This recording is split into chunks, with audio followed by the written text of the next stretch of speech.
ప్రపంచం మొత్తం ఫోర్స్ఫుల్ కన్వర్షన్లు జరుగుతా ఉన్నాయి. మనం టీవీలు పెడితే ఇంటర్నేషనల్ న్యూస్ ఛానల్ పెట్టినా అదే కనబడుతుంది, నేషనల్ న్యూస్ ఛానల్ అదే కనబడతా ఉంది. ఫోర్స్ఫుల్ కన్వర్షన్లు, రయట్స్, మంచి మంచి ప్రోగ్రెసివ్ దేశాలు ఫ్రాన్స్, యూకేలు చేతికొస్తున్నాయి, రోడ్డు మీదకి వస్తున్నాయి.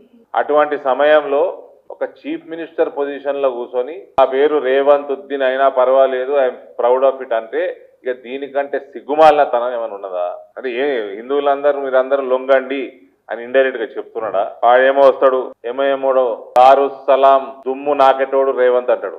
ఎవడైనా కాంగ్రెస్ వాడు ప్రభుత్వం నడిపేటోడు రెడ్డి అయినా రావైనా వెలుమ అయినా కాపైనా ఎవడైనా వచ్చి మా దుమ్ము నాకాలి అంటున్నాడు.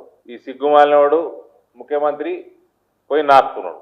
ఇక్కడ రా నాంపల్లికి వచ్చి బీజేపీ ఆఫీస్ మొత్తం నాకిపో, ఫ్లోర్ అంతా హిందువులతో ఓట్లు వేపిస్తాం, మేము 80% వేపిస్తాం. 15% కోసం ఎందుకు నాకుతున్నారా?